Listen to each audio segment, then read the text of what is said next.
Manhattan Community Board 3, Health, Seniors, Human Services, Youth, Education, and Human Rights Committee meeting. Today is August the 6th, Thursday, and this is our monthly meeting. Today, a major item on our agenda will be the district needs statement. So we have quite a few guest speakers with us today to talk about how the health needs of our community, and also before that, some finishing up on youth and particularly the child care issues in our community. But before we start, Larissa, our Zoom manager, will go over some procedures regarding the Zoom meeting. Larissa?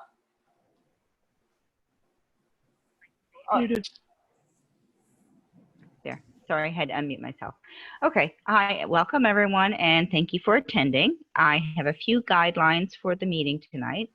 To start off, the meeting is being recorded. If you are not a committee member, we welcome you to sign in by putting your name and affiliation, if that's applicable, and any item that you would wish to speak on in the chat box. Make sure you send it to everyone. Please remain muted unless you are speaking. If you're on your desktop, you can unmute yourself by using the microphone button at the bottom left of your screen, or you can press the space bar to temporarily unmute yourself. If you're on your phone, you're going to tap, oh, sorry, I thought my instructions went too fast. If you're on your phone, you're going to tap the mute icon on the bottom of your screen. If you wish to speak, please, we ask that you raise your hand. And if you want to raise your hand and you're on your desktop, just click the participants icon at the bottom of your screen, go to the bottom of the list, click the button labeled raise hand. If you're on your phone, you can press *9 to raise your hand. After each presentation, the chair will take comments and questions from the board members first, and then the public will have a chance to speak. And there will be a 2-minute limit to speak. The committee will then formulate and pass any resolutions that are before the board. And that's about it. Any questions?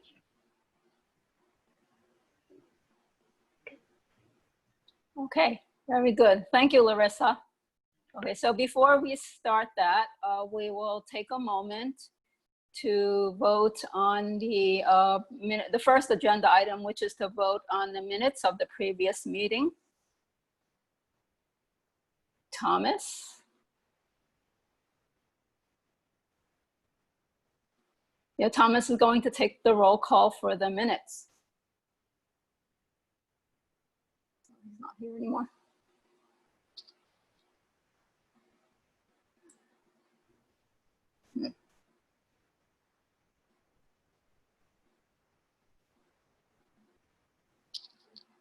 I guess Thomas left, right?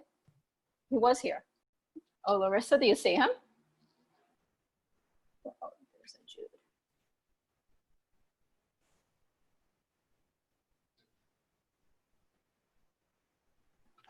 I don't see him anywhere. Okay, just wait 1 minute.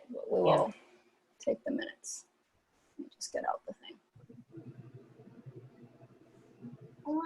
I want ABC.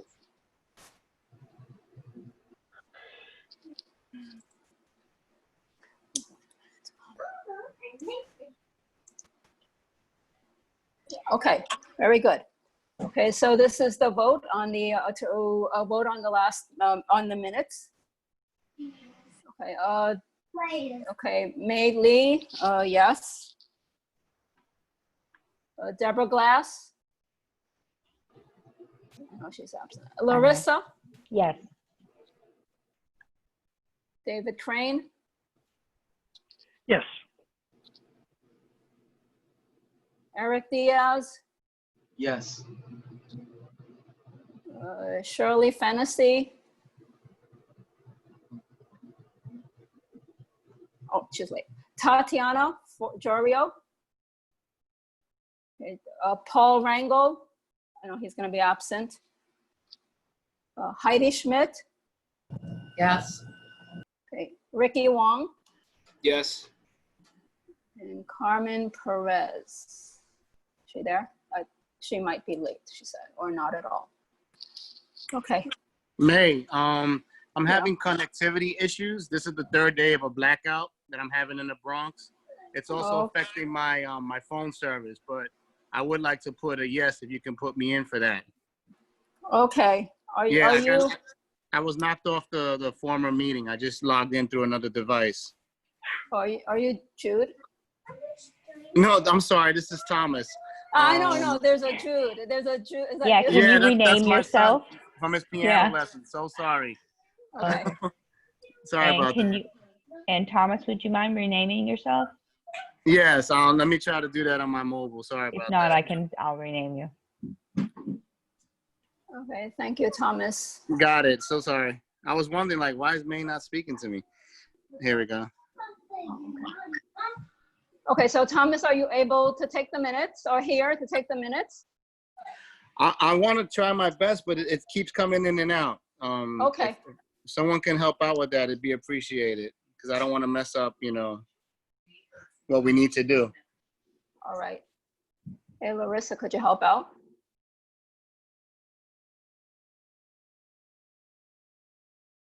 Larissa Shaneberg?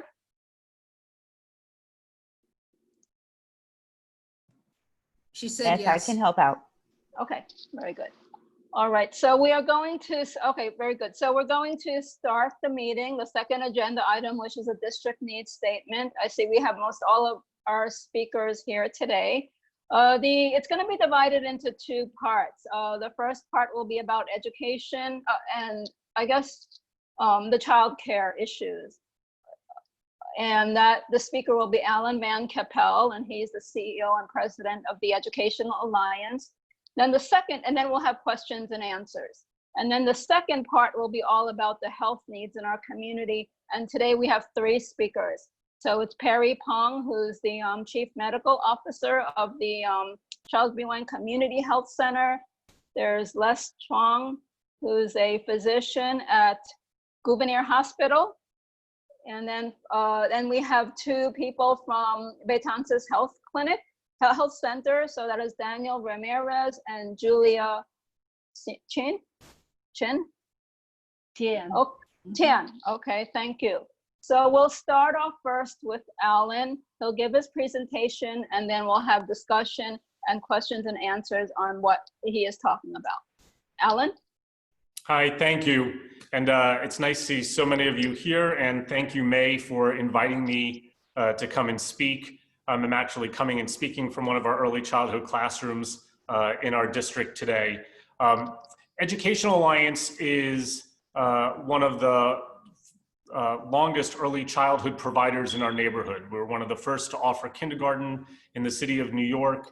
We were among the first pilots of Head Start ever in the country in the 1960s, the first early Head Start pilot in the 1990s during the Clinton administration. And it is something that we have taken enormous pride in.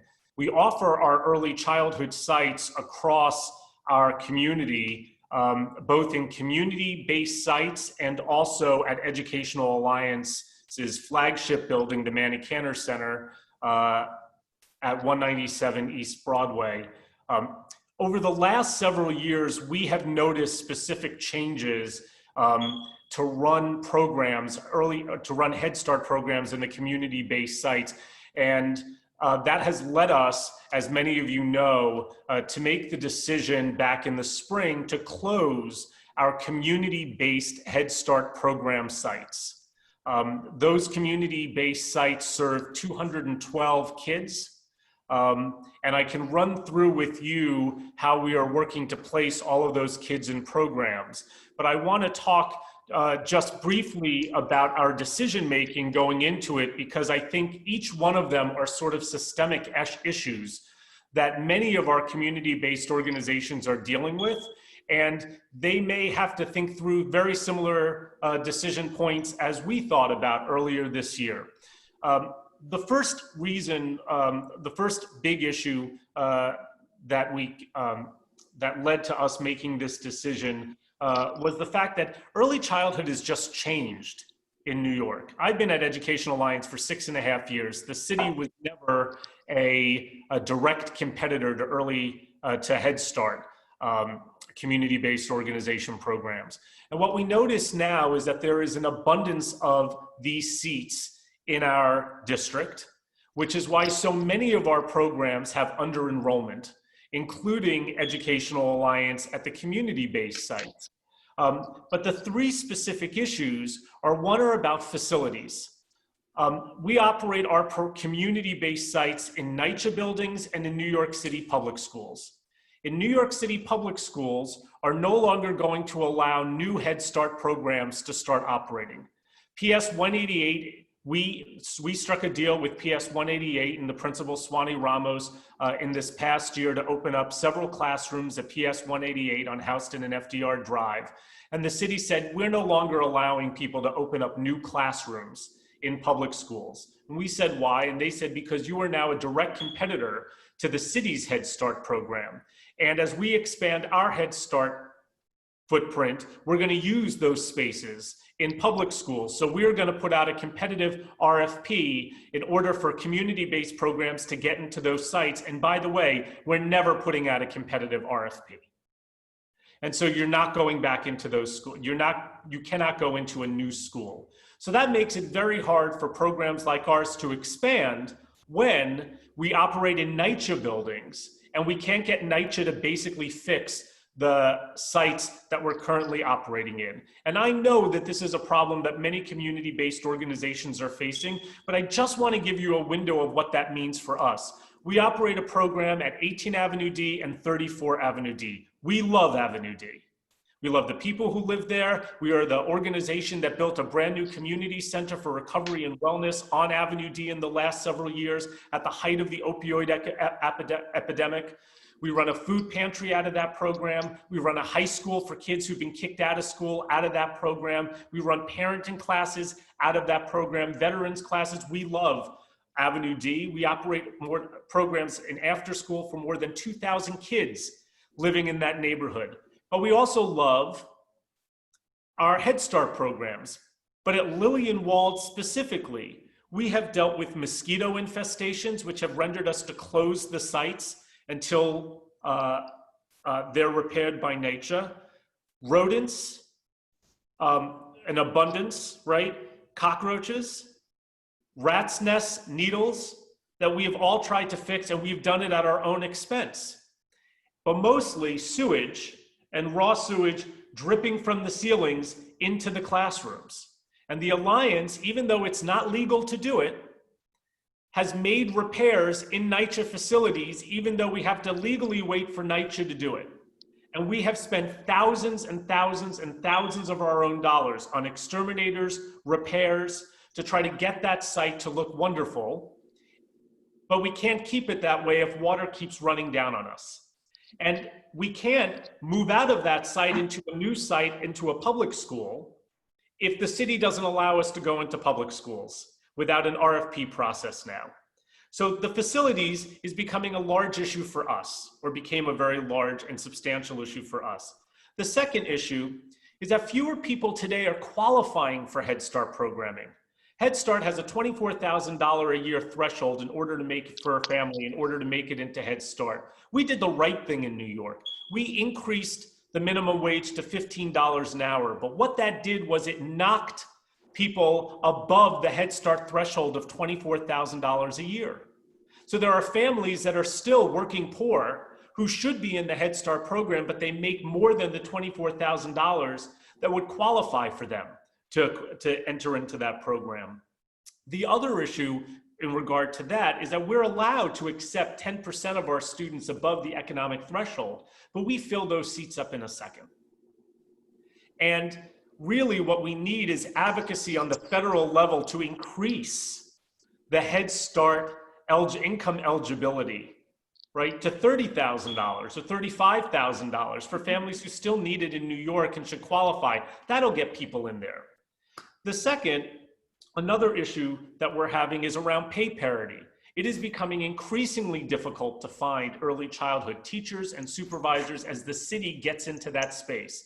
The city now has UPK classrooms challenging our 4-year-old program. They're also going to bring 3K for all. They're looking for those teachers, they're looking for those supervisors, and they pay anywhere between $20,000 to $35,000 more than Head Start pays us to pay those same individuals. So it's not surprising to us that a teacher we hire who can get an offer from the city leaves us immediately, or Henry Street or Grant Street or any other community-based organization in order to get that job.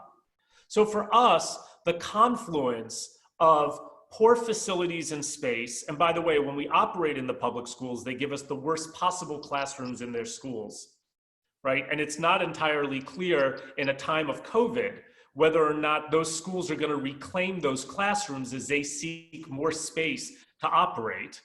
So facilities was an issue. Trying to find qualified teachers and keep them because the city's paying way more and is outbidding us for those teachers. And fewer people qualifying financially for Head Start rendered us to make the decision to get out of the community-based sites. So we have 2 Head Start contracts. We're relinquishing one of our Head Start contracts. We will continue to operate Head Start at the Manny Cantor Center. We have 212 students who we serve in the community-based programs. 160 of those students are 3-year-olds who will now be eligible for city UPK program. 20 of those kids are 4-year-olds who will now be going into kindergarten at New York City Public Schools. And there are 32 2-year-olds, all of whom have been offered a seat at the Manny Cantor Center this September. And with the exception of 6 families, all of them have accepted their seats at the Manny Cantor Center, with the exception of 6 families. We are working with Head Start, who are bringing in an interim organization called CDI that they work with nationally to come in and try to run our community-based programs. But we've made it clear to CDI that we're not sure that they will be able to operate programs in the elementary schools, and they certainly could not walk into Lillian-Wald, 34 Avenue D or 18 Avenue D today and begin operating programs because the facility suffered so much flooding during COVID from leaky apartments up above, and NYCHA has refused to fix it until COVID is over. They are not putting a priority on fixing those classrooms until COVID is over. And we have worked with lots of people within the NYCHA program, and we're not able to get those sites running. So today, I was really pleased when Susan spoke to me about coming today, about talking about the issues around prevailing wage and lifting the cap on Head Start programming, trying to fight for teacher parity so that community-based organizations are given the money they need by government agencies to compete with the city and hire the qualified teachers and supervisors that we need to run these programs, and to also demand that NYCHA do what they're supposed to do for all of their tenants, whether or not they're residential tenants or community-based organizations trying to serve their residents, which is to provide us with the same level of maintenance or quality that we would expect of any landlord in this building. We simply cannot continue anymore to protest private landlords and demand that they give us good service when we're not demanding the same from NYCHA. And I think it would be an important statement for this community board to make on those 3 issues. And I'm happy to answer any questions that any of you may have. And I thank you again for giving me the time this evening. Okay, thank you, Alan. Do we have any questions? Please raise your hand. Susan, are you raising your hand? Oh, you're on mute, Susan. I wasn't, but I was waiting for other people to go first. You know, after I thought Alan described the issues so extremely well, but it made me so extremely sad. You know, I think those are essential for our district needs statement. As several of us talked about before, these go across other areas. We've heard certainly the facilities problem with senior centers in NYCHA. I know you probably remember better than me, but I know we've talked about pay parity. The committee has taken positions on pay parity in the past. Mhm. So, you know, I don't really have any specific questions, but I would like to be able to follow up with Alan to get some documentation so that when we write our needs, that we're able to document some of this. Be delighted to work with the committee in any way to document this. Yeah, I think the NYCHA, I mean, all the other CBOs have the same complaints about the NYCHA facilities, whether it's the senior centers or the youth programs. So I think we always need to. You mentioned something on the federal level about upping the income requirements for admission into the child, what was it? The early childhood program? The Head Start program. The Head Start, right. Yes. Is there like some kind of like an action or petitioning that's going on, or like a change that's needs to be made? There isn't right now, May, but I really think that we should sort of spearhead an effort to increase the wage, particularly if we get a favorable Congress and a favorable administration, fingers crossed. It would be a great opportunity to get HHS to give Head Start what they need, which is increasing the wage. Cities across the country have increased their minimum wage to a living wage, or close to it, you know, by doing $15 an hour. But that really does have these negative consequences for so many families, particularly in our community where people live on the margins. And we know that even with $15 an hour, people are struggling every single day, and they can benefit from these programs.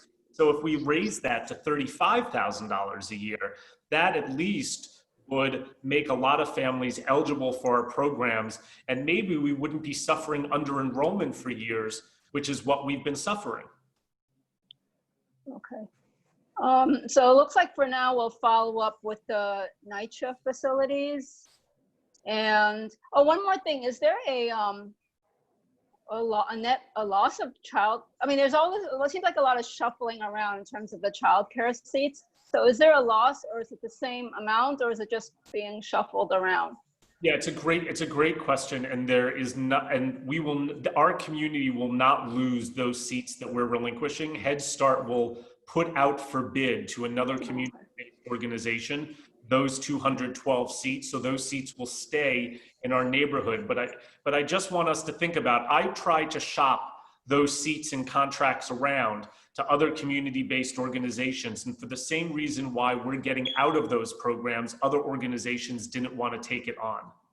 And I would be nervous about anybody wanting to take on those programs that didn't have a way to address those facilities issues, the pay parity issue, and the issue around under enrollment. And just one more thing, we gave it a very good try. For the last 3 years, we have pumped $1 million private dollars each year into that particular program to try to fix those sites and whatnot. And I understand, look, people think it's a big organization. I'm the one who has to raise that $1 million every year. I know how hard it is to raise that $1 million. We have tried, but even with that extra $1 million a year into those sites, we were not able to do what we needed to do in order to turn them around. And so unless there is real systemic change, I think whomever takes over those seats are going to suffer the same issues as we're suffering. So you're saying those contracts are not for spaces in DOE where you'd get better facilities? No, right? I mean, look, I think some of the DOE sites are good. I mean, in the school. In the schools, I think a new organization could not go in right now and say, I want to start offering sites at PS 188, for example, because they would only be able to go in there if the city put out an RFP for those classrooms. And given what's happening now with COVID, space is at a premium. It's hard to imagine that, that the DOE is ever going to allow organizations to take over their classrooms. Okay. So if I could follow up on that, you said the city is trying to get other nonprofits to take over some of your seats. Pardon? Head Start. Head Start one. But I'm sure that you've already spoken to all of, I'm gonna say our nonprofits, our local ones, and they're not taking it. So it's gonna, if someone does take that, it's gonna be someone from outside the community who may not know the situation and has no history here. It just sounds very concerning to me. Potentially. But I mean, Susan, potentially. That may be what ends up happening.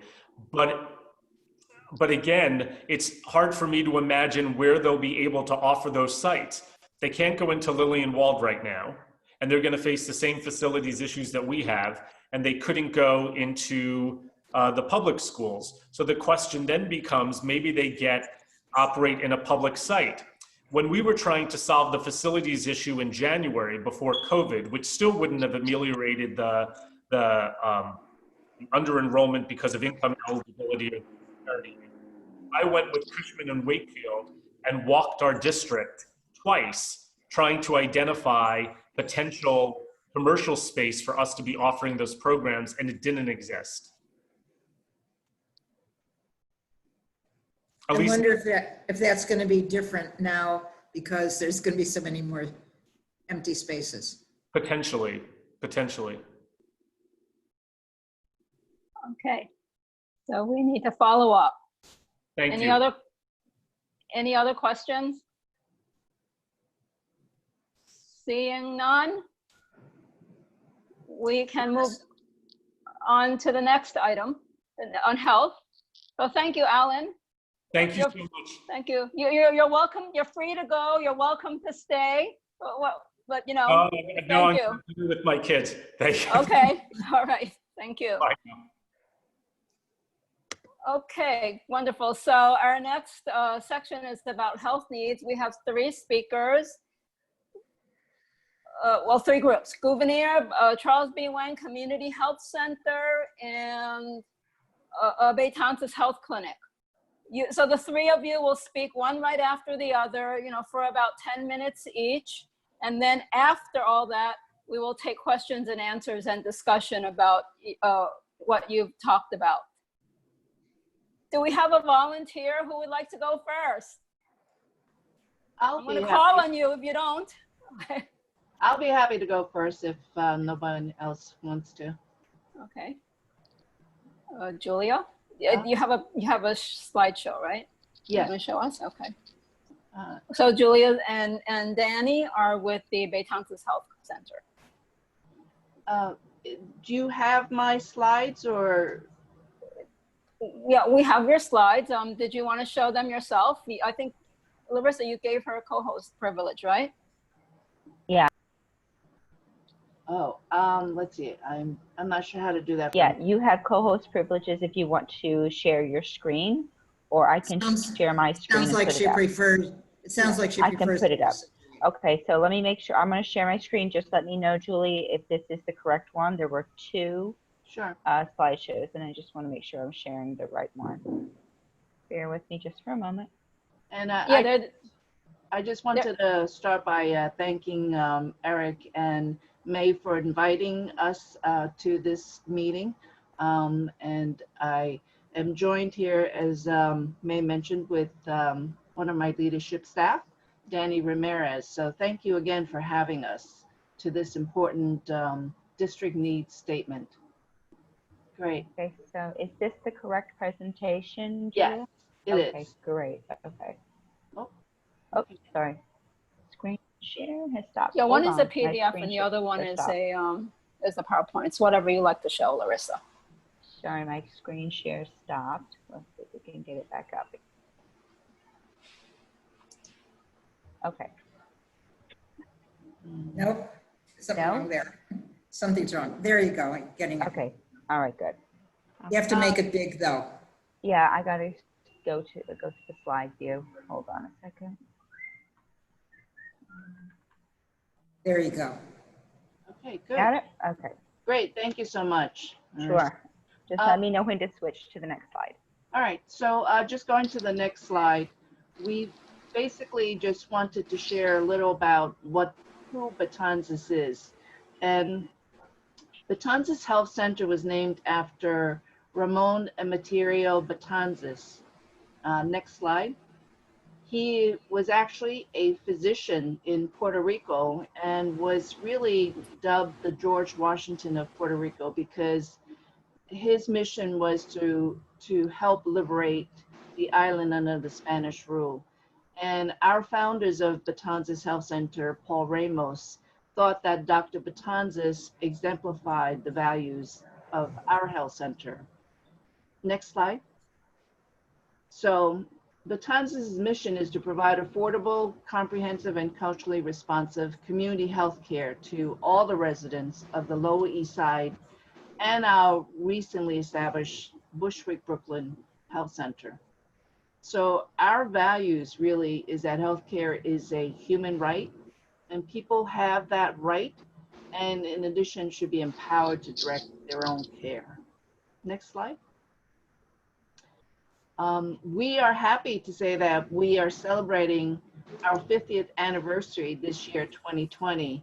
And unfortunately, COVID prevented us from having our big gala, but we plan to do one next year. So Betanzas has 3 sites. 2 of them are on the Lower East Side. Our flagship is at 280 Henry Street, and we have a site which we had acquired from Henry Street Settlement, which is at 40 Montgomery Street. It used to be called Hull, and now we call it Betanzas Health Center at Henry Street Settlement. And as mentioned, we have a site that's opened 2 years in Bushwick, Brooklyn. So the majority of our patients are 95% minority, with over 60% of that being Hispanic, Latino. Last year we served close to 5,400 patients, making up close to 29,000 visits. And again, you'll see all the services we offer. Of note in particular, we have HIV services, over 400 HIV patients, in addition to providing on-site oral health and on-site behavioral health, which is a nice combination to be doing one-stop shopping. And our podiatry program is done with acupuncture. So I'm so proud to say that we try to strive to have East meet the West whenever possible at our health center. Next slide. So that's just a picture of one of our health fairs that we have in front of 280 Henry Street. Next slide. So Betanzas feels that the top 4 priorities are really behavioral health, chronic care management, addressing the health disparities through something which many of you may have heard, social determinants of health, and really managing our new normal, which is telehealth.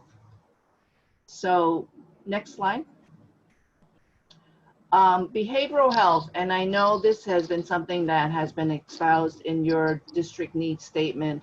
We all know that behavioral health is essential to our well-being, and that's how we feel at Betanzas.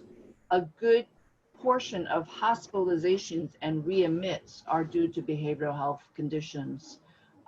We also know that there is a huge growing issue with substance use disorder, and that mental health stigma is still live and unfortunately with us. And I know, being Chinese myself, you know, saving face is one thing that still plagues the Asian community, and it's often hard to have the Asian population go and seek help.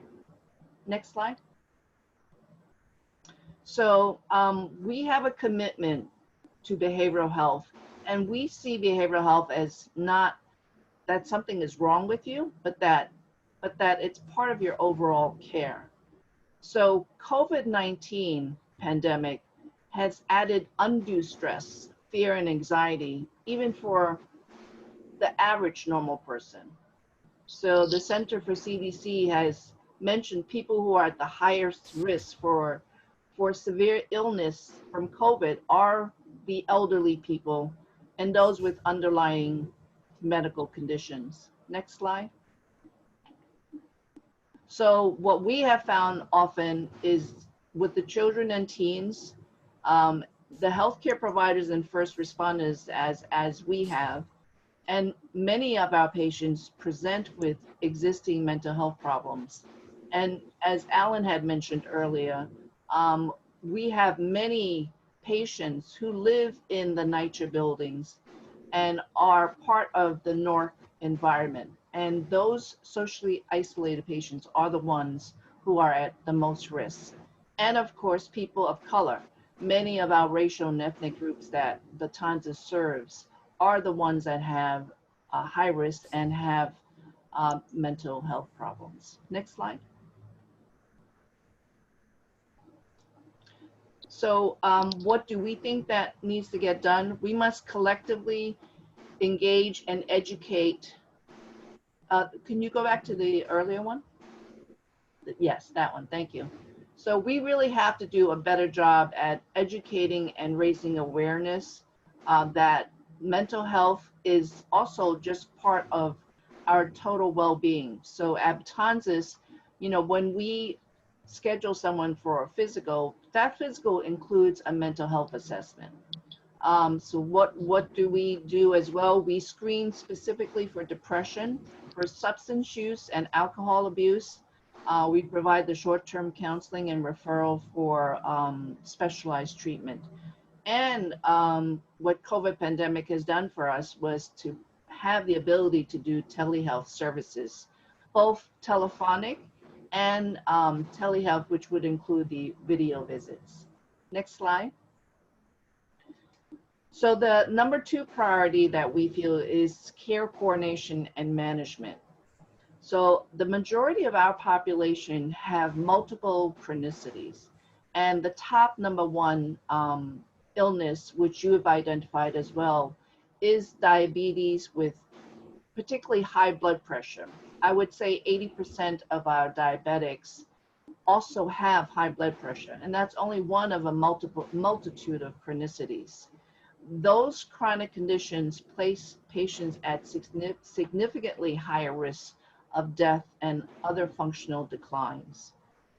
We think care coordination and management really is the means to help us create better health, and that's to provide ongoing support to patients so that they can keep engaged in their care and to empower them to be part of their own care.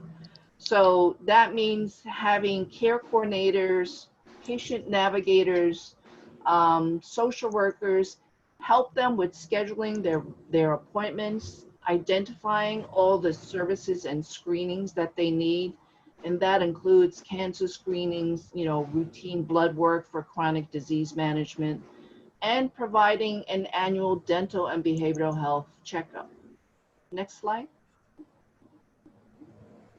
So that brings us to this 3rd priority, which is addressing health disparities. We know that health indicators such as expectancy and infant mortality have improved for Americans, yet what has gone not improved, but has worsened is the people of color's experience with a disproportionate burden of those preventable diseases. So health disparities, one definition is that the differences in health outcomes between socially disadvantaged and advantaged groups. And health equity is what we believe in, and that is that everybody has the opportunity to be as healthy as possible. So at Betanzas, we live and see these health disparities all the time, and the social determinants of health have historically prevented people of color from having those equal opportunities for financial, physical, and emotional health.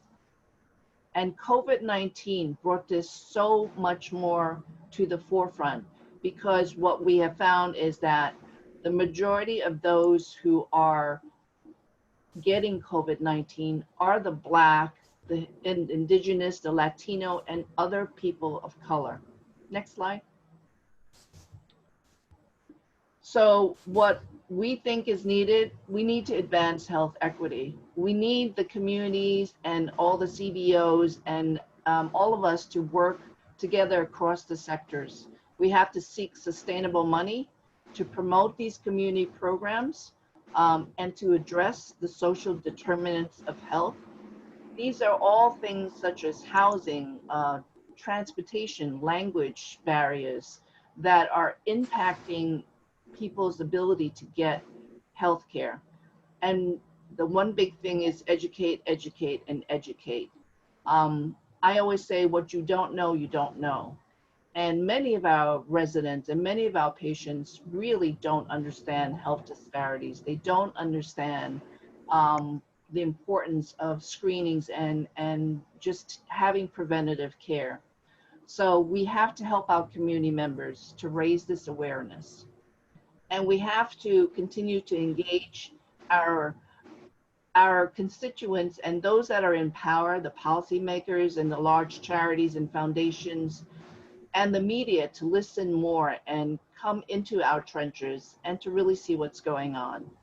I know that hospitals often get the limelight, and particularly during the COVID-19, but I can assure you, we have over 1,400 federally qualified health centers, and we have made a tremendous amount of impact in terms of trying to address the COVID-19 and keeping our patients out of the hospitals. And that's the kind of thing that we really need to have an awareness of. Next slide. So our last priority that we feel is how to really address the new normal, and that's the telehealth. Matanzas went into crisis on March 16th when the pandemic was declared. We implemented telehealth in 2 weeks, which is something that generally would take 6 to 9 months. So now telehealth is really a modality that's part of our new normal. Next slide. What we think have been the major advantages of having telehealth: access to care is no longer restricted, and some of the social determinants of health that have been barriers are no longer barriers, such as transportation and communication and language. We often have telehelpers, I call them, that are on the call with our providers to talk with the patients so that we can eliminate many of the fears and the barriers that have been there in the past. Our healthcare hours can be more flexible, and we're not restricted to certain extended hours of the day or evening. It also frees up space now that we can potentially utilize for other community type functions. And I am very happy to say behavioral health service is a champion for us in terms of the telehealth modality. Next slide. So the challenges we see for telehealth really is access to internet and Wi-Fi. Our patients want to be seen in a virtual environment, but we were just as surprised to know that many of them do not have the capability in terms of the technology to do so. We still need to have face-to-face visits for the chronically ill, and we don't want all our patients to become telehealth patients. And the biggest challenge for health centers really is the reimbursement, because telehealth and telephonic services were allowed to be reimbursed at our enhanced rates only during this public health emergency. We don't know what's going to happen after that extended emergency expires. And again, as I mentioned, care coordination, what I call the glue to keeping patients engaged, is not a reimbursable service. Next slide. So in summary, our 4 priorities: behavioral health, making sure to integrate emotional well-being into primary care. 2, chronic care management, trying to sustain our good health requires ongoing engagement with our patients. Next slide. 3rd, we need to address those health disparities through social health determinants and focus primarily on the people of color and improving the health outcomes for minorities. And 4th, we need to really now manage the new normal, and telehealth is here to stay for all of us in healthcare, and we need to continue to educate, raise awareness, and find ways to sustain this. Next slide. Really, the last 2 slides are just to show you just a little of what our health center looks like. And we encourage everyone, you do have the PowerPoint. The last slide is to really join us. And we have our scan there that we wanted just to share, the last slide. So follow us on social media. And I wanted to thank you again for the opportunity to present. Okay, thank you, Julia. Okay, we will take our next presentation. Perry, Dr. Perry Pong, would you like to speak next? Where is he? Sure, I'd be happy to. Okay. Yeah, Do you want me to? Okay, I emailed the letter out that you sent to the members. Do you want it to be shown, or does everyone just want to read it on their own, or what do you want to do? Oh, you're just going to talk? I'll talk, but you can show it too. That's fine. You can follow along. I'll be brief because I think Julia, who I really respect, has really outlined what community health centers are, and federally qualified health centers is our rubric, and that's what we are designated as a federal government. So thank you for inviting me, and I'm happy to represent the Charles B. Wong Community Health Center. And if you remember before, we were called the Chinatown Health Clinic, and we also are nearing our 50th anniversary. So we serve both the Chinatown and Lower East Side communities. We also have sites in Chinatown and Flushing. Okay, so, can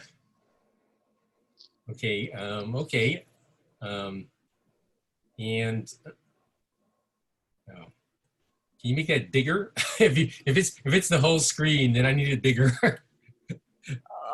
That's it.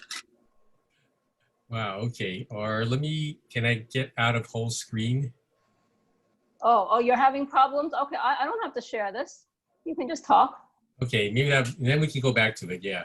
Okay, so we have served over 60,000 patients per year, and 90% are Asian American. So we're a significant provider to Asian Americans. And for federally qualified health centers, community health centers for New York State, we serve over 40% of all Asian American patients who go to community health centers. 83% of our patients are best served in a language other than English, and 84% are at or below the 200% poverty level. So we have approximately 10,000 of the 60,000 patients residing in Manhattan. And we're also a significant community employer. So prior to the COVID-19 pandemic, we had over 640 employees, including full and part-time staff. I think we also pride ourselves that we're a training center for students who want to come by, medical students. We also have people who are interning to fulfill the requirements as nurse practitioners or social workers. And so we also see our health center as a community function to build up future leaders, build up future health careers, empower staff to rise up in their status and get higher level jobs. So a couple of things I want to raise. So thanks for scrolling down. Okay, so number one is just keep scrolling, help me. COVID's effect on social supports. So this is, I'm already preaching to the choir here. So you guys well know the effects that COVID have just compounded all the inequities that Julia and Alan have talked about. Housing, NYCHA's big housing in the area, crowding, safe transportation. Can people get to work? Many of our patients are service workers if they still have their job. Childcare was talked about. Elder care, who's taking care of the seniors? Education is talked about. Recreation, where can people go? Can they go out? Which leads to social isolation. So not just seniors who are afraid to go out, but I'm talking to some of our staff, and the pediatricians say that parents and grandparents are even afraid to let their children out because of fears of contracting virus. So on one hand, these fears have decreased the rate of COVID infections, but it's increased isolation. health insurance benefits. Will more people lose their benefits, lose their health insurance? Community health centers, health and hospitals take anybody, insurance, no insurance, status, immigration status, no status.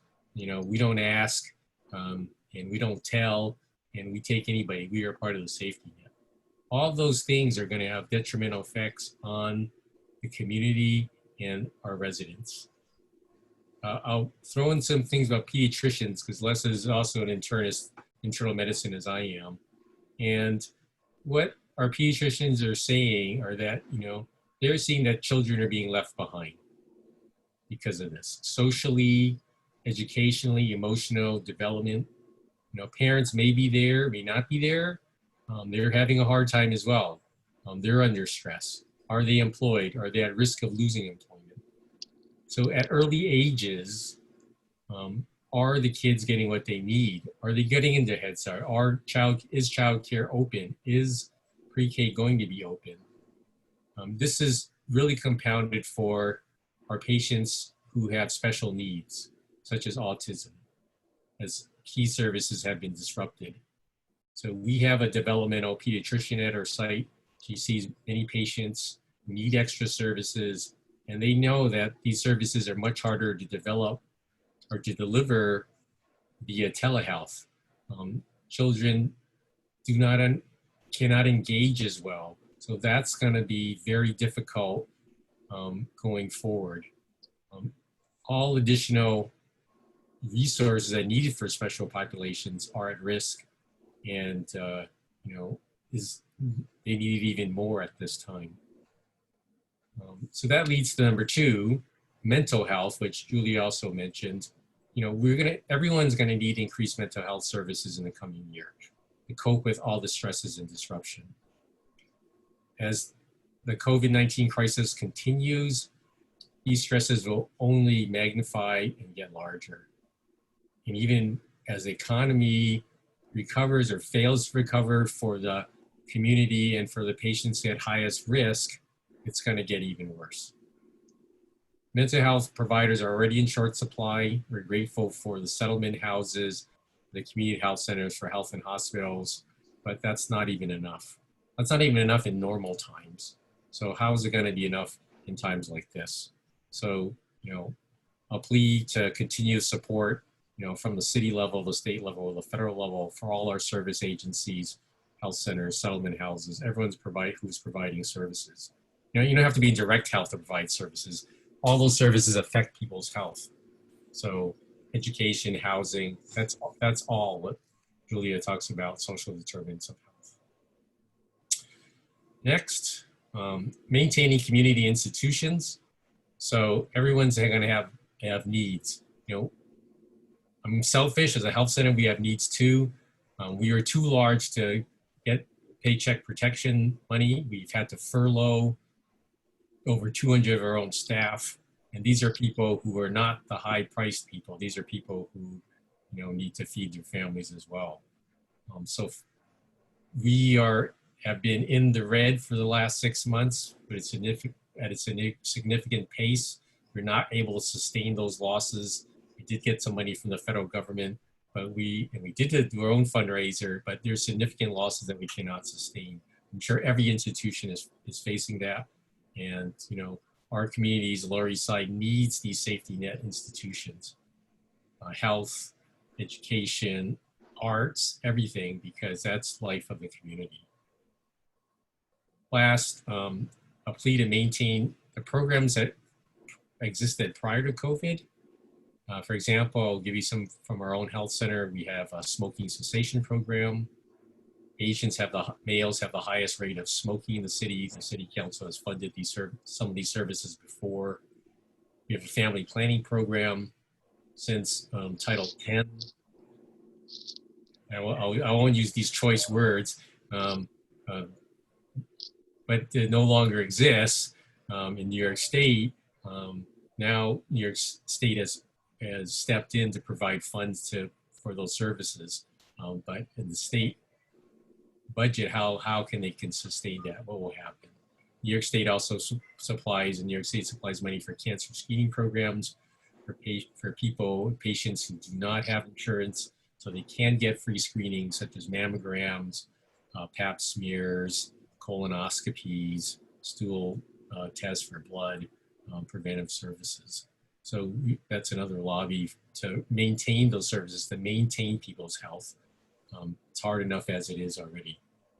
So, you know, we really need to continue to address health inequities and do what we can to support the institutions that exist so they can remain, you know, part of the safety net. So thank you for inviting me, and I'll let Les take over. Les? Hi, sure. Thank you to you guys for having me. I'm here because I know Parity through an advisory role that I have with his health center. But he asked me kind of also to speak also as somebody who my main job is an adult medicine primary care provider. So I work at Gouverneur, which actually is not a hospital. It's also kind of a community health center, but under the umbrella of the New York City Health and Hospitals Corporation. So I'm certainly not speaking on behalf of New York City Health and Hospitals, but I'm chime in with a couple observations that I've had as a direct patient provider. Most of my population is Chinese, but also certainly have a lot of Latinx, Caucasian patients as well. And so I think, you know, in terms of actual direct COVID infection, there's been a wide variety. I think especially with the Asian population, a lot of my patients seem to have isolated very early, and so were spared actual infection. Other populations not as lucky. But I think what happened with COVID, especially in our population, was even if you weren't infected, what happened was because there's such disruption and focus on COVID as it should have been, a lot of other things got pushed back, elective surgery, specialty care. So we're kind of playing catch up now. You know, in terms, everyone's kind of brought up isolation, and I think rightly so. And I think it's showing up now when people are finally coming back. A lot of people with diabetes now, their sugars have gone way up, kind of as a function of just staying inside. Mental health, as they've mentioned also. The one thing I'll say about Gouverneur also is that it is a COVID testing site. And so people can come in without an appointment. They don't have to be a patient of Health and Hospital Corporation. They can get both the nasal test, the PCR, and also the antibody test for free. You know, whether or not, you know, how useful the test is on a kind of concrete day-to-day basis is, you know, something that needs to be discussed with the patient. It's debatable. But I think it's important, as we've said, in terms of like health disparities, I think it's important to collect the data, especially from a public health point of view, represent these minority communities that often aren't studied enough. So I think it is important for people to know that the Gouverneur does have that testing available. Kind of similarly, as people have mentioned, I think the big impact will be economic. A lot of my patients are undocumented, and so we're not eligible for any of these federal aid programs. And whether you're undocumented or not, a lot of our patients are in these industries like restaurants, salon, which have been really severely hit. So I think we're going to see the fallout in the coming months and years, just in terms of people not, you know, being able to keep up economically, whether it shows up as housing or through their health. And so things that can help support that in the community would be necessary.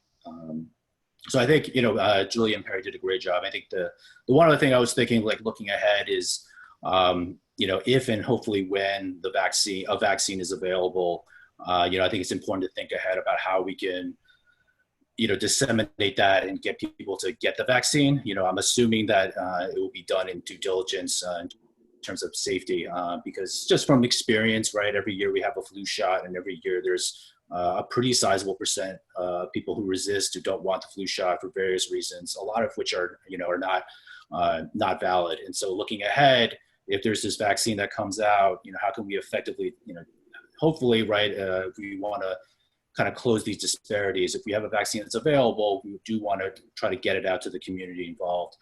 So thinking about how we can do that, you know, in a way that people will be more, you know, likely to get a vaccine and not resist it like they have with flu vaccines in years past. So that's it for me. Okay, thank you very much. Do we have any questions?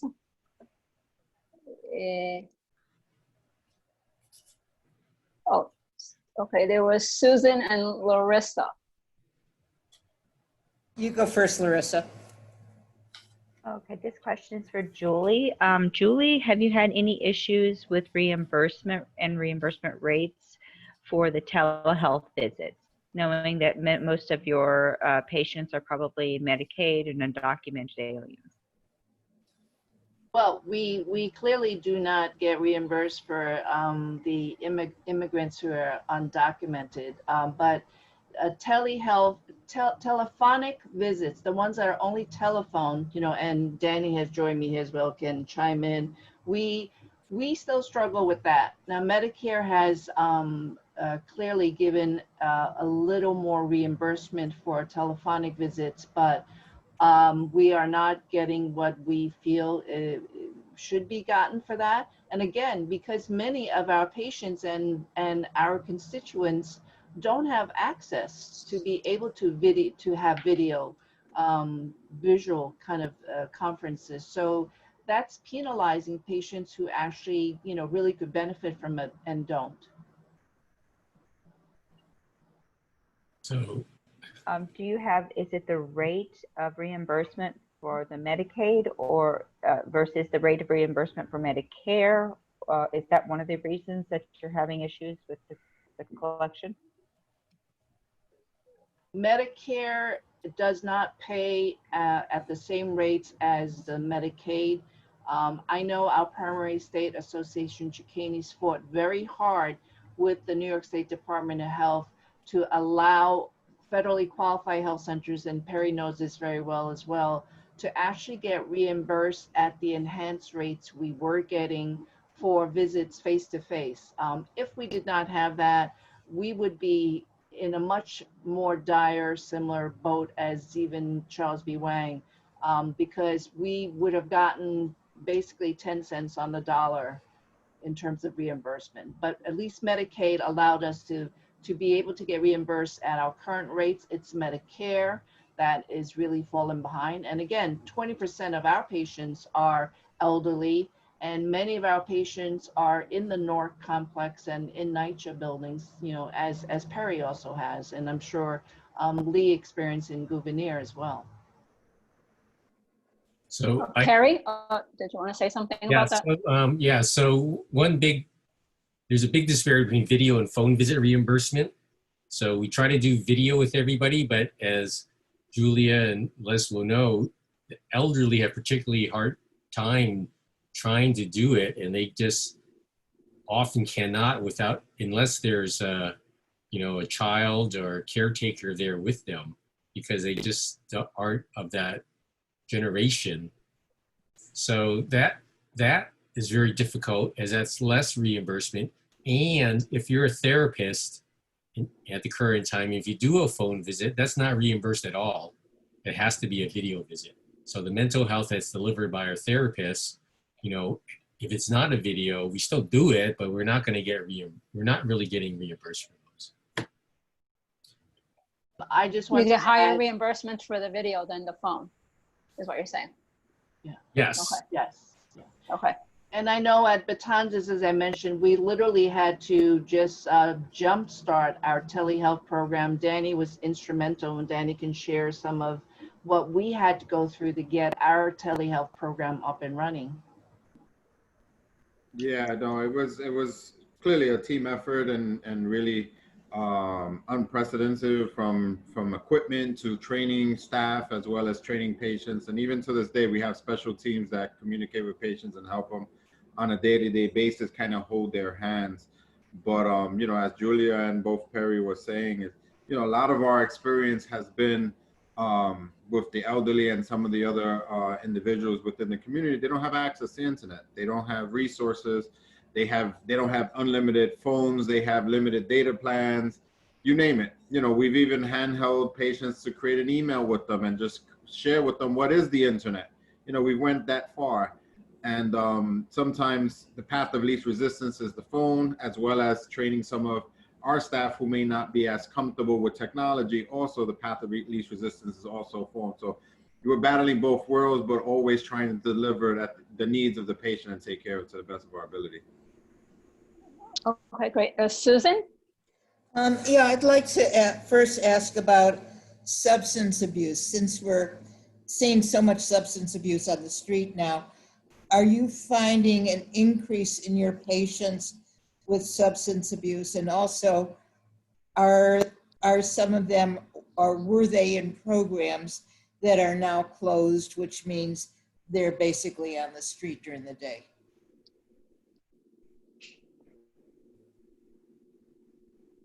I was going to let some of our provider colleagues speak first if you have any comments. I know we do have a substance use disorder program at Betances. You know, what we're finding is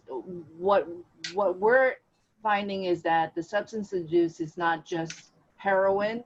It really is pain medications and tobacco. As Perry had mentioned, tobacco, especially with the Asian population, is huge. So we have those struggles with them. And the problem with substance use disorder is that if the patients are not ready, they're just not willing to be in the program. So our program, you know, we have certainly struggled with it. People are in denial. People want to feel that the substance use disorder is strictly, you know, crack users, heroin addicts, but it's not. We don't even know who these patients are when they present because they're your normal patients, and some of them are not even people of color. It does affect, SUD is one of those things that has affected more people that are non-people of color. But yes, we have not seen the kind of success that we would like to see for that program. I could say that Gouverneur has like a Suboxone program, but I don't want to speak to what they've found in the past few months since I'm not involved with it. But you know, it's not a day program. It's people coming in to actually get the Suboxone.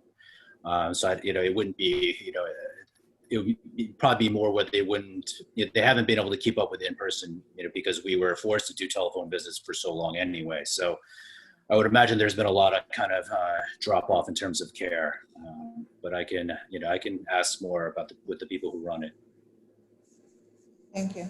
Okay, thank you. I was wondering also, are any of you seeing your patients becoming homeless during this period?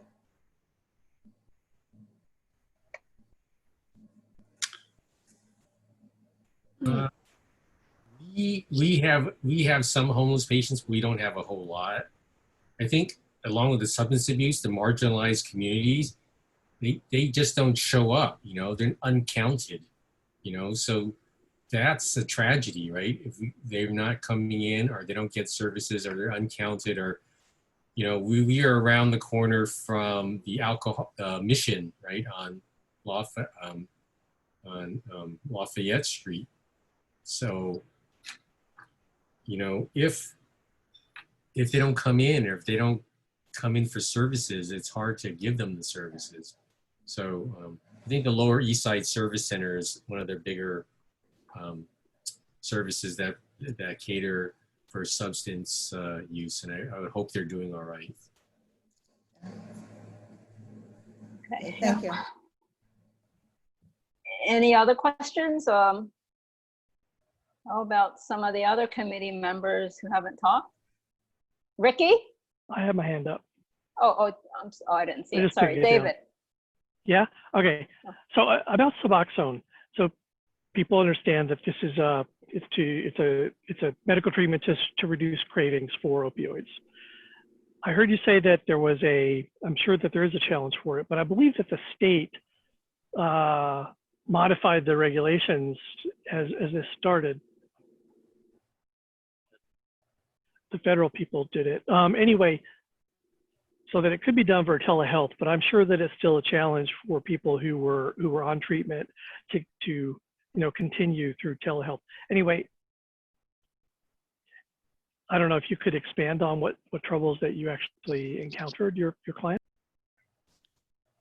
Yeah, sorry. So like I said, I'm not directly involved with that program, and so I don't So, I'm kind of speculating because I know that we all were just forced to go to telephone health, but you're right. I mean, they could obviously, we could all prescribe Suboxone remotely through, through our computers at home, right? So, but a lot of it was also, people would come in and also, get social work and, support just in person when they came in also. So that's, I think, part of what may have been lost during this. So like I said, though, I need to, find out more to see what happened with my colleagues who actually run the program.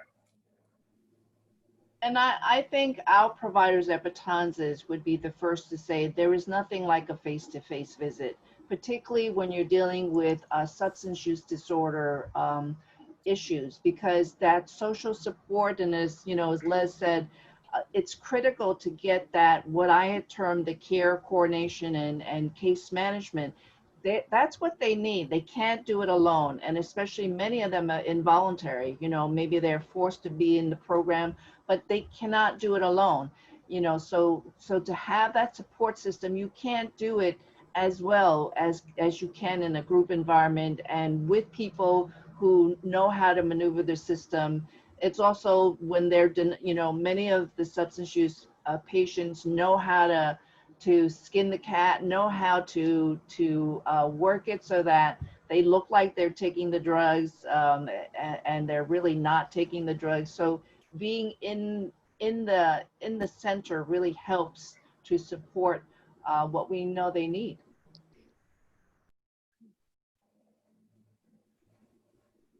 Can I? Yeah, go ahead. Can I also amplify one last thing that Dr. Chong said? In terms of getting tested, that is a disparity too. We want to be able to offer that for everybody, give them the right advice. And then the second part is when a vaccine comes out, making sure that, the poor, the people that we serve, the working class, are able to get the vaccine.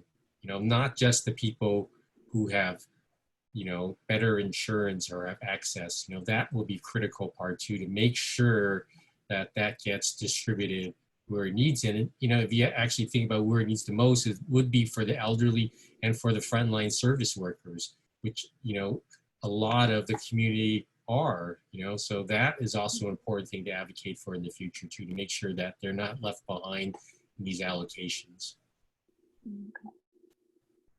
And Susan, one of the things that you had asked before, we at Betances have seen a major drop in vaccines, especially for the children. So that is one of our focuses, is to really get the children in. I mean, they're not bringing the families in, the children in, and we need them to get vaccinated. And Les hit it on the nose that all vaccinations, and especially the flu, we've always been challenged because the minorities have gotten these gossip and the social media saying that the flu causes the flu, and you can't shake that from their mind, that they're not getting these shots because it'll give them what they're trying not to get, no matter how you try. So we have a lot of patients who refuse the flu shot because they said we don't want to get the flu. So. Anyone else? Ricky, did you have made an appearance? Would you like to say something? You called my name, so one for everybody's knowledge here. I used to work at the health department up until 5 months ago. So I got out right before the pandemic hit. I echo all the concerns here that are brought up, especially health disparities. And coupled with that, it was easily predictable to see that it was going to, the pandemic was going to impact communities of color because historically they've been marginalized and had less access to services already. So you could tell that the mortality rate was going to be high among those communities. And for folks that don't know, public health, and I'm not a public health expert, I'm not a clinician or whatever, I just worked several years at the health department, and you kind of just pick this up. But growing up as a kid in Chinatown, where I had to take my mom to the gynecologist, and as a 10-year-old, I had to translate for her. These are the kind of things that, we didn't, now things are better. They can obviously improve more. But it's great that, we can, we're hearing it from, and, some of the things that it kind of brought up, and don't quote me on this, but I have some insider information because I still keep in contact with my health colleagues. There's definitely going to be a mass prophylaxis program once a vaccine is in place. They were already kind of drilling internally at the health department and also with H&H, starting some of the machinations about that as well too. They have programs in place where if there was like an emergent issue, that they would actually set up mass vaccination sites, usually at DOE schools, to basically just get people in and out and get them, vaccinated. And then of course they're going to have to go on the ground to reach people, the elderly that can't get out, folks that just don't want to come out to kind of administer these things as well too. I heard, and don't quote me on this as well too, the new commissioner of health, obviously we had a change, they had a changeover in the administration. For city health department, is that the new commissioner is still planning to see patients because he is a clinician, which is kind of unusual for a health commissioner to do because it's a pretty big job at the health department, but he's very committed to that. And, this is just kind of a direction that they've kind of taken. So there are going to be a lot of big changes coming at the city level regarding public health. Okay, thank you. Can I make a comment about, well, I don't know if it's the health department or health and hospitals, but right now, I find a real lack of transparency on information. For instance, there are at least 3 age groups that are increasing in number of diagnoses in New York City, and it's very hard to get this information. They have the statistics of how much the increase is. I have not been able to get that yet. I keep trying different areas, but I don't understand. I just don't understand the opaqueness right now in giving this information. At one point, a couple of weeks ago, the mayor announced that there was an 8% increase in the 20 to 29-year-olds, but now you can't get an update on that. And I know there's an increase in the 10 to 19-year-olds, and there's an increase in the 50 to 59, but I can't get an even idea of how much of an increase. And, I don't think it helps the situation at all because we don't really know what's happening in our community. I could probably give you some internal insight to that too, Susan. And it's unfortunate. It's obviously political. But you mentioned the kind of hierarchy. There's the city's health department, which gathers data that's being reported, but it has to coalesce with the state health department's data that they're collecting as well too, and it's also being reported out to the CDC, and that's generally shared with the WHO. Those numbers all have to kind of line up, and if there's anything disparate, they have to be able to kind of explain things. That's what I've always been told when I was internally there. So it doesn't surprise me that there's a delay in reporting something out publicly because they just want to make sure that the numbers kind of line up. And if there's something off, they want to know exactly what's going on rather than having misinformation out there. I know it's not helpful, in a sense when when people want to know in the middle of a pandemic, what's kind of going on and where we're seeing the increases and where we should kind of focus our attention to. But that's my take on it. It could be something else as well too, but just having been there for several years, just knowing how they kind of like track certain things. Thank you. Okay, anybody, any other questions from the committee or comments? Okay, so we're saying that in terms of, I'm just thinking of our district needs statement, what we're saying is that, mental health, telehealth, social determinants of health, some of the substance abuse or the tobacco use are the issues that we should be watching for. And May, I think Alan, who really started off the conversation, I would urge the community board and all those concerned to continue to stress NYCHA's inactiveness and unengagement with all the community organizations. We have the same issues. One of our smaller health centers is within Henry Street Settlement. They are in the NYCHA buildings. It is extremely hard to access care there. And, you know, again, we only have our small health center, but social distancing when you have 2 exam rooms in a small center is impossible. And we've had to close that center because of those spatial issues.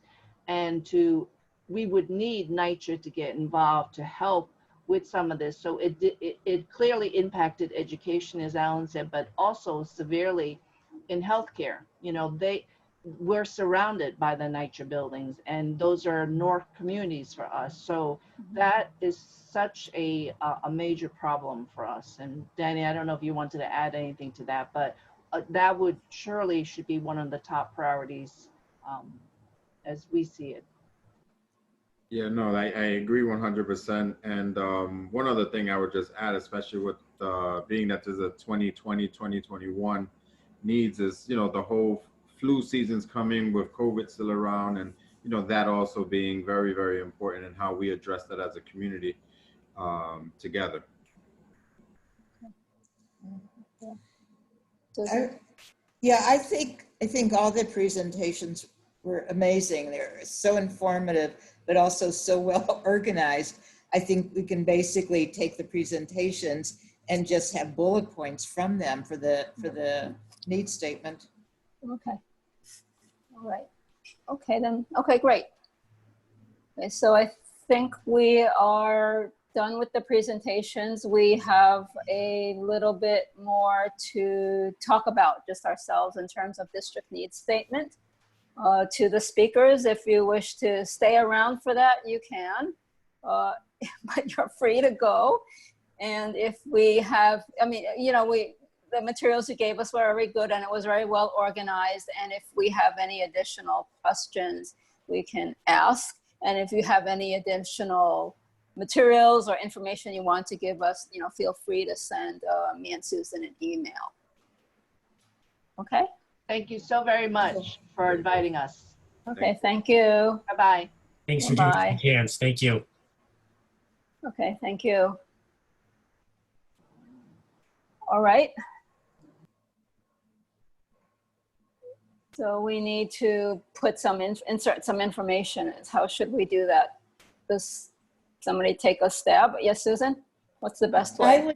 I would suggest, and I was serious, I was very sincere when I said I thought it was so well organized. I think any one of us, I mean, the office can do it too. I really think between like now and next month, we could just take those presentations and, you know, almost transfer the needs to paper very easily. I'm offering the office to do that if you'd like, unless someone else wants to do it. Oh. Only because I think it'll be so easy. Okay, if you're offering the office to do it, we'll take up the offer. Yeah. That's not what my hand is up. I'll take it down. Pardon? Oh.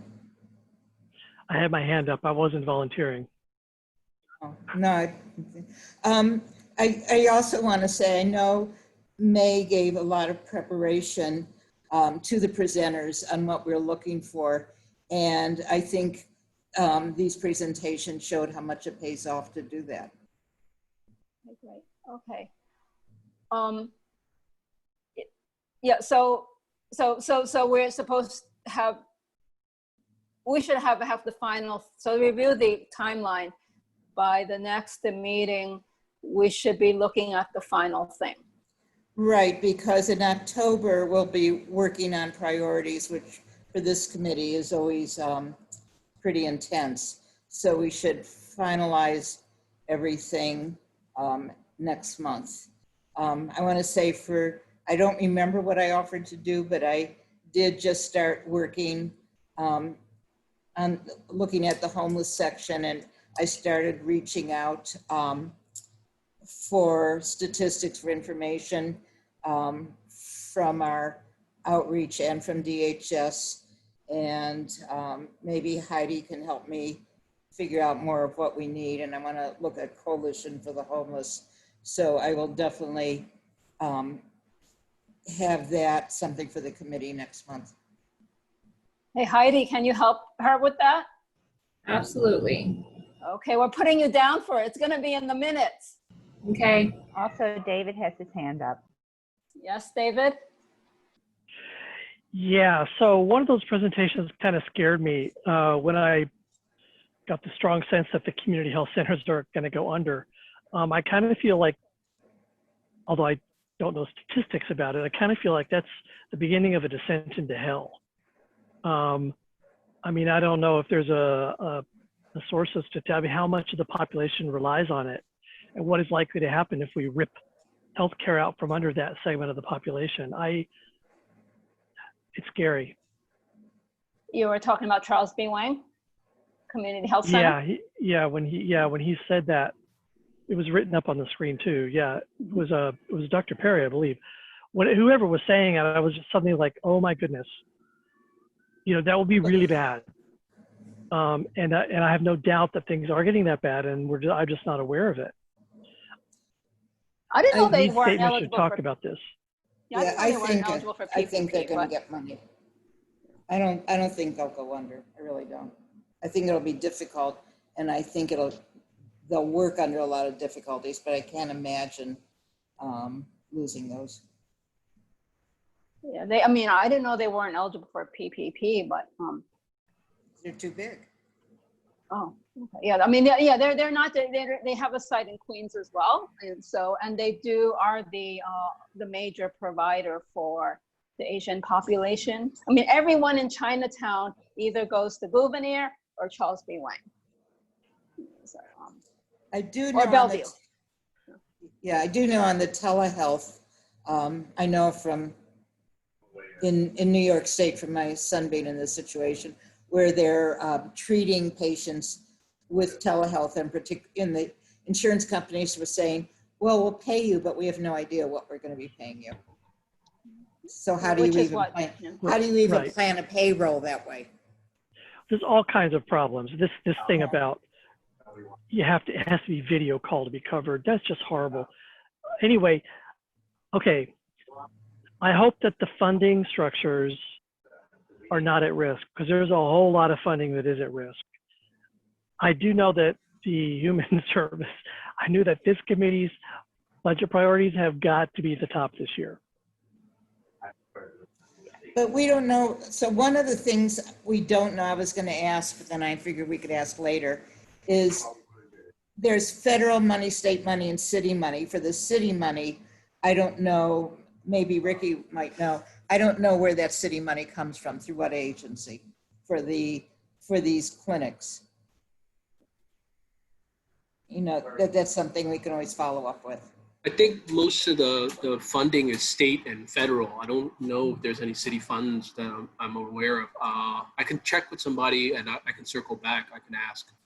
They mentioned that they had some city money. I suspect it's a very small portion. Yeah. I think it's really, really small. But I could double check. Okay, that would be great. Yep. Yeah. Charles B. Wang. Perry. He mentioned city money, city council money for their smoking program. Well, then that's administered through the health department. So okay. It's something that it's probably a city agency comes in agreement with the city council, and they are able to, pool like the council is able to get some money together, and then they'll work with specific council members in targeted neighborhoods where they see high instances of smoking incidences. So like in Chinatown or Flushing, and then they'll kind of direct some funds to there that they get. But usually those funds, if it's not coming directly from the council, if the city happens to get it, they may have gotten it from the state or the feds for a cessation program or something like that as well too. So generally most of those, that's the kind of pipeline that it works through. But that would be just a tiny bit of their programming money. Yeah. It's not affected. Yeah. No, it's not the most. Yeah. It's not something we can really affect with our budget. But the facilities thing, I think it's something they talked about. Remember at the panel that we had, they all talked about the facilities. Everybody. I think including, And then, so, It's huge. It's huge. And I would suggest that we have it sort of an introductory for all the services, because it's also so important for senior centers also. Can I make a suggestion too about the issues that they had as far as like if they're running their facilities out of a NYCHA and they're, you know, obviously NYCHA's being NYCHA, they have their own issues already, but it kind of spills over to like childcare services that operate out of there and also these healthcare facilities. And we saw it at the health department when I was there. I don't want to say it's a confirmed workaround, but if they had issues where there's a sewage leak or there's like rodents present or something like that, the health department actually can get involved because it's a public health issue. Now, I don't know if it's going to end up spurring them to go beyond their current protocols now, because they're just saying we don't want to be in a situation where we have our workers potentially exposed to COVID because they have to go in there to fix something or something like that. But I can basically say, you know, I'm fairly certain that if somebody was to, you know, bring these issues up for a specific location to the health department, they would contact their colleagues. Now, another city agency is not going to write a violation for, you know, a NYCHA facility having a sewage leak, unless you know, it's a private facility. But if it's a sister agency, they're not going to do that. But I can guarantee you that they will call their counterparts at the other agencies like, hey, we're hearing about these issues. We're going to have to go and take a look. And if we find something, you're going to hear back about it. And I think that'll kind of give them a kick in the butt, if anything. So, Ricky, do you know for how many years Compost Plaza Community Center has had sewage? How many years have they had sewage leaking into the classrooms? yeah, I know I've dealt with similar issues, and we've gotten when the health department has gotten involved. Yeah, and then I think you heard about there was a childcare facility out. I forgot it was in the Lower East Side of Brooklyn that had rats present, and they had to vacate the childcare facility because they had rats present. And of course, you know, NYCHA has their own pest control, but we ended up like, you know, helping out, sort of intervening. Yeah. But that's during a regular case scenario, not a pandemic. I understand, you know, NYCHA trying to protect their staff and workers, but there could be potential workarounds, even having to deal with the NYCHA bureaucracies and stuff. So we'll try. hey, Ricky. Hey, I just want to ask if so Susan has offered the office's help to write up this health section, but if they need more help, or because, you know, things are coming up, can they consult with you, and will you help them? Of course, yes. Okay. That's my reason for being a committee member. So. Okay, great. Okay, I'm very careful in who I recruit. Okay, yeah, he was. Okay, wonderful. What else do we have? Well, okay, is that the end of our discussion for district needs? Do we need to talk about anything else, Susan? I mean, there's all these leftover things that Jim had like questions about. I sent emails to the various members. Yeah, those were very specific things. Right. I will just tell you, they're just sort of general. This is what we're hearing in the office as it relates to your committee. So many more calls about homelessness, more than I've ever seen. Huge encampments in many areas. 9th Precinct in response actually had a meeting yesterday that included people from the residents and merchants who have been complaining, and Goddard Riverside was there. Ironically, this was in the building, and it turns out the police don't social distance or wear masks, so I'm never going back there again. I don't know how they get exempt from all the guidelines, but there's just tremendous amount of a mixture of homelessness, drug abuse, you know, people lying on the street with needles in their arms, crime associated. And of course, these are 3 different things that very much overlap, that the city seems to have absolutely no plan to be able to deal with. They keep hearing these complaints at all these different meetings, and there's never a resolution other than we're going to send people out to engage. it's just sort of hopeless, hopeless and very bad.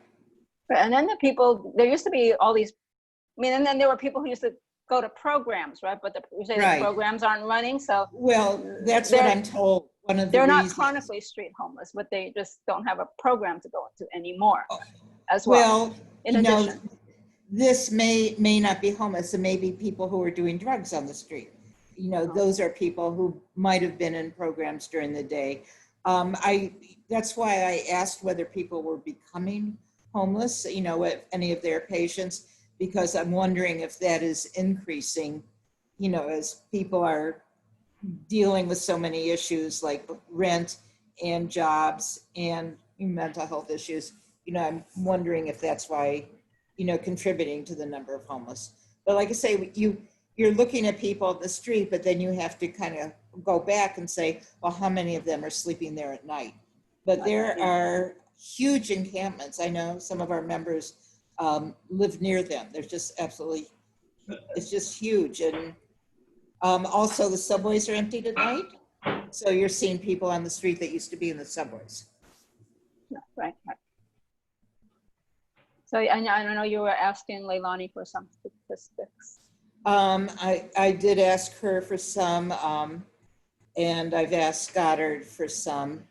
And we'll see, I'll get together with Heidi, and I thought I'd also go to Coalition for the Homeless. There might be more open to giving information. Okay, great. So that's a whole nother segment that we have to add in. Yeah. But, you know, it's also mentioning it for what's not just the district needs for next year, but for what we're actually dealing with right now. Okay. Now, I'll just talk about another topic a little bit, just to update everyone. You know, Alicia at about 5 o'clock today, she sent an email because she got it from the Manhattan Borough President. And it was from the DOE, you know, just running around looking for spaces to have their classrooms in. So, you know, she gets this email like on Tuesday and it's due on Thursday, like we're supposed to give them a list of spaces in CB3 where people can just have classes, you know, outdoors. They're not asking us for this. They're just saying it's a blast email. They're not particularly asking for anything from us. It's a blast email. I've already forwarded it to like Alan and people like that who are already working with them. But you know, there's no onus on us. Okay. No, it seemed like it was for regular classroom space even. You know? Yeah, but you have places like Manny Cantor that now have empty classrooms. Right, yeah. No, I'm not saying it's an onus on us, but it just shows how there's a lot of last minute stuff going on. Not well planned. Yes. Okay. All right, so, okay, we are done with this portion, and then, okay, the next thing we have is any updates on CAB CAB meetings or CEC meetings?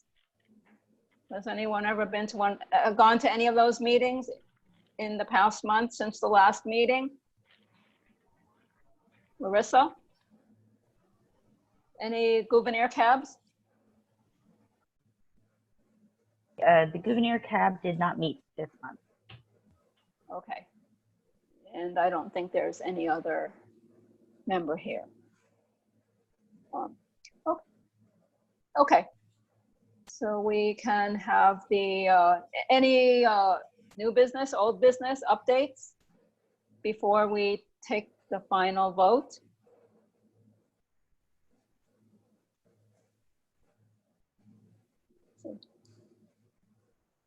Okay, there seems to be none.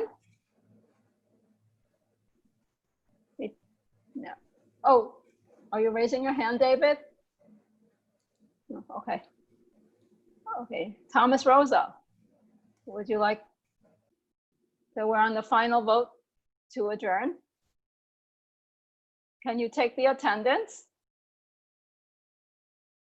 Oops. Oh, maybe not. Uh-oh. May, I can look at the screen and jot everyone's name down, or call on them from the screen. How's that? Well, call on everyone. Okay. So David Crane. So this is a vote to adjourn? Yes, this is a Yes. vote to adjourn. Yeah. Yes. Clarissa Shainberg, yes. Mei Lee, Yes. Eric Diaz, Yes. Ricky Wong, Yes. Heidi Schmidt, Yes. Thomas Rosa. Yes. Okay, that's it. Is Carmen here? No, Carmen did not join. Tati? Tati did not join. Shirley? She said she might be No. late. And I know that Deborah's out. Okay. All right. So our next meeting, we will have a meeting in September. And the full board is the last Tuesday in August. Okay. All right then. So good night, everyone. Night. And Good Thomas, night. I will type up my notes and send them to you in an email tomorrow. Okay. So in case he's missed anything. All righty. Okay. Good night. Bye. Good night, everybody. Bye-bye. Bye. Stay safe, stay healthy, everyone. Yes.